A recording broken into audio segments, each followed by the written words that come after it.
Hello welcome back students, आपका स्वागत है मेरा यूट्यूब चैनल पे। बच्चों, आज मैं आपको जो पोएम बता रहा जाऊँ वो काफ़ी इंपॉर्टेंट है आपके लिए। The world is too much with अस। ये पोएम काफ़ी इंटरेस्टिंग पोएम है। ये लिखी गई है विलियम वर्ड्सवर्थ के द्वारा, यानी विलियम वर्ड्सवर्थ ने इस पोएम को कंपोज किया। विलियम वर्ड्सवर्थ को नेचर ऑफ पोइट भी कहते हैं, प्रकृति के पुजारी यानी प्रकृति के कवि विलियम वर्ड्सवर्थ को कहते हैं। तो इस पोएम में कवि क्या कहना चाहते हैं इसको हम लोग लाइन वाइज समझेंगे, लेकिन उसके पहले इस कविता के बारे में कुछ जानकारी हम लोग इकट्ठा कर लेते हैं। ठीक है, तो सबसे पहले आप जान लें कि इस कविता को लिखे हैं William Wordsworth. The world is too much with अस। ठीक है, उसके बाद जान लेते हैं इस कविता का राइम स्कीम क्या है। बच्चों, राइम स्कीम होता है कि कविता को जो लिखा जाता है वो कैसे लिखा जाता है, उसका स्कीम क्या होता है, उसका राइम क्या होता है। ठीक है, तो हम लोग राइम स्कीम पहले समझेंगे। इस कविता का राइम स्कीम है ए बी बी ए। ठीक है, A B B A C D C D C D. ठीक है, तो सबसे पहले समझ लें कि ए बी बी ए क्या है। अब सबसे पहले देखें कि ये इस लाइन का प्रोनाउंसिएशन बून। ठीक है, अब देखें इसका पावर्स आवर्स, सॉरी सून पावर्स आवर्स बून। ठीक है, ये हो गया ए, ये बी, ये बी, ये ए। देखिए आपको कैसे मिलता है, ए जो है इसके साथ मैच करता है सुन बुन। अब देखिए बी बी यानी बी बी मैच करेगा पावर्स आवर्स। ठीक है, तो ये राइम स्कीम हो गया। ये जो स्टांजा है इसका स्टांजा हो गया, मतलब ए बी बी ए जो है एक स्टांजा है, ये होगा ए बी बी ए। तो ए जो है जो राइम है वो मिलेगा और बी बी राइम आपस में मिलेगा, जैसे सुन बुन, ये दोनों राइम मिल रहा है। ठीक है, पावर्स आवर्स, तो ये ए बी बी ए हुआ। ठीक है, फिर हम लोग नेक्स्ट देखते हैं A B B A next stanza में कैसे होता है। मून, ये भी ए है, और उसके बाद टून, ये भी ए है। उसके बाद आवर्स और फ्लावर्स, ये दोनों बी बी राइम होता है। ठीक है, इस स्टांजा में तो ए बी बी ए ये इस स्टांजा में हुआ, ए बी बी ए इस स्टांजा में हुआ। उसके बाद अब देखेंगे C D C D C D C D होता है। अब देखना कि कैसे सी डी सी डी यहाँ पे होता है, जैसे बी, इसको ये सी होगा, आउट वन ये डी होगा। ठीक है, उसी तरह सी जो है थर्ड लाइन से मैच करेगा, जैसे ली, बी ली, ये राइम जो है वो मिल रहा है, राइमिंग हो रहा है। और उसके बाद फॉरलॉन, आउट वन फॉरलॉन, तो ये भी डी हो जाएगा। तो सी डी सी डी। ठीक है, सी डी सी डी, तो सी और सी मिलेगा, बी ली डी और डी मिलेगा आउट वन और फॉरलॉन। ठीक है, उसके बाद लास्ट जो होता है वो सी डी होता है, यानी सी जो है सी का जो राइम है वही यहाँ आएगा, जैसे बी ली सी। उसी तरह डी यहाँ मैच होगा, ये सी हो गया और यहाँ ये डी है। देखो फॉर आउट वन फॉरलॉन और हॉर्न, तो ये जो है आपस में राइमिंग हो रहा है। तो इसका राइमिंग स्कीम है A B B A, sorry A B B A, yes A B B A C D and C D, ये राइमिंग स्कीम है इस पोइम के। ये भी समझ लें कि ये जो कविता है यह एक आइम्बिक पेंटामीटर में लिखा गया है। वो लिखने की जो पद्धति होती है वो आइम्बिक पेंटामीटर है इसका, और यह एक इटालियन सोनेट है। सोनेट मैं बता दूं, ये 14 लाइन की कविता होती है जो सोनेट कहलाती है। और यह कविता क्रिटिसिज्म है। क्रिटिसिज्म किसका है, किसके ऊपर है, मेटेरियलिज्म के और डिस्टेंसिंग फ्रॉम नेचर। मेटेरियलिज्म का मतलब हो गया कि भौतिकवाद, भौतिकवाद जो सुख सुविधाओं के लिए जो चीज़ें आप खरीदते हैं वो भौतिकवाद हो गया। और distancing from nature, distancing from nature का मतलब हो गया कि प्रकृति से दूर होते जाना, वो डिस्टेंसिंग फ्रॉम नेचर हुआ। तो इस पर एक तंज कसा है विलियम वर्ड्सवर्थ ने, हम लोग लाइन वाइज समझेंगे इस कविता को। ये भी बता दूं, कविता को कंपोज किया गया था, लिखा गया था 1802 में। 1802 में इस कविता को लिखा गया था और ये कविता पब्लिश हुई थी 1807 में। 1807 में ये कविता पब्लिश हुई। तो विलियम वर्ड्सवर्थ की ये बेहतरीन कविता हम लोग सीखेंगे, समझेंगे। The world is too much with अस। चलिए हम लोग लाइन वाइज समझते हैं। सी द फर्स्ट स्टांजा जो ए बी बी ए है, the world is too much with us, the world is too much with अस, दुनिया हमारे लिए बोझ हो गई है। इस लाइन में कवि कहना चाह रहे हैं the world is too much with अस, दुनिया हमारे लिए अत्यधिक हो गई है, बहुत बोझ हो गई है हमारे लिए। लेट एंड सून, चाहे देर से या फिर जल्दी, ठीक है, देर से या फिर जल्दी या अभी, क्या होगा? गेटिंग एंड स्पेंडिंग, हम लोग क्या कर रहे हैं, क्यों दुनिया हमारे लिए बोझ हो गई है? We are getting and spending, यानी हम लोग कमा रहे हैं और खर्च कर रहे हैं। गेटिंग का मतलब होता है कमाना, ठीक है, स्पेंडिंग का मतलब होता है खर्च करना। We are getting and spending, जो भी हम लोग कमा रहे हैं और उस कमाई को हम लोग खर्च कर दे रहे हैं। और इसका मतलब क्या होता है? वी ले वेस्ट आवर पावर्स, और ऐसे में हम अपनी पावर को, हम अपनी शक्ति को खो दे रहे हैं, हम अपनी पावर को ह्रास कर दे रहे हैं, अपनी क्षमता को लॉस कर दे रहे हैं। सो ये दोनों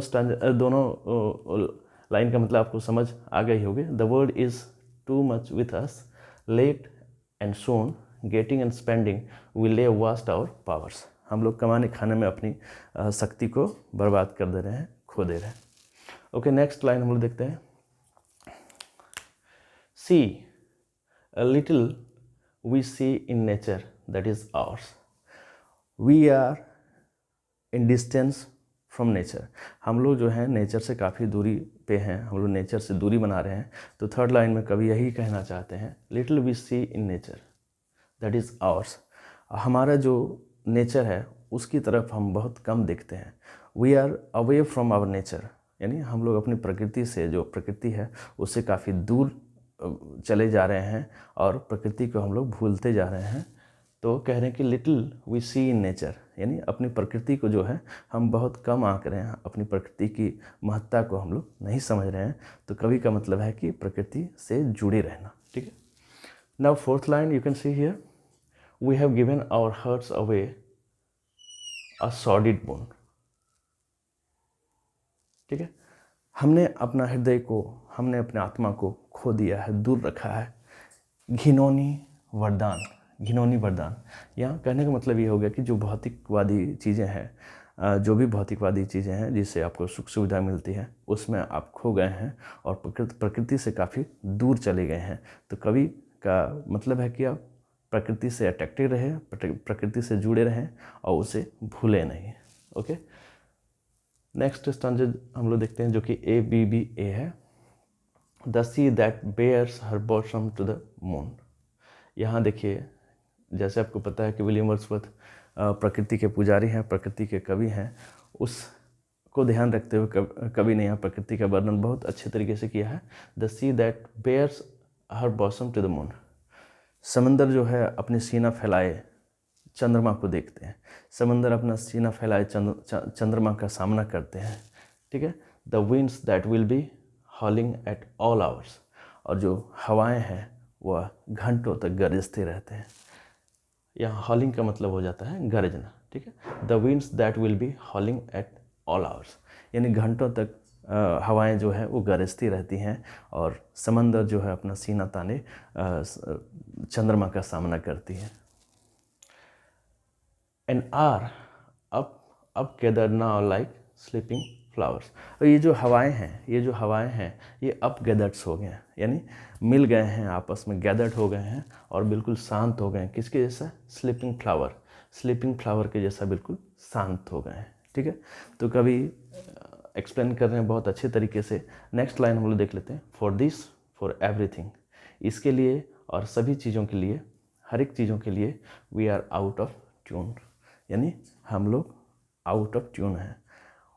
प्रकृति का बड़ाई हम लोग के मुख से हम लोग प्रकृति की बड़ाई नहीं करते हैं। क्यों? क्योंकि मेटेरियलिस्टिक की ओर हम लोग बढ़ते चले जा रहे हैं, भौतिकतावादी की ओर हम लोग बढ़ते चले जा रहे हैं और प्रकृति से काफ़ी दूर होते जा रहे हैं।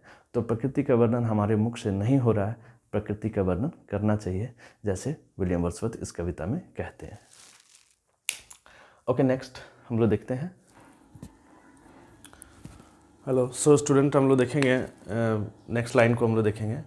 It moves us not great God, I would rather be a pagan सकल इन अ क्रेड आउट वन, यानी इन सब चीज़ों का कोई असर हम पे नहीं पड़ता है, प्रकृति का हम पे कोई असर नहीं पड़ता है। ग्रेट गॉड, ओह हे भगवान, I would rather be a pagan, मैं एक पैगन बनना चाहता हूँ। पैगन का मतलब होता है नास्तिक, जो होते हैं कि प्रकृति से हट करके, यानी भगवान पर विश्वास नहीं करने वाले।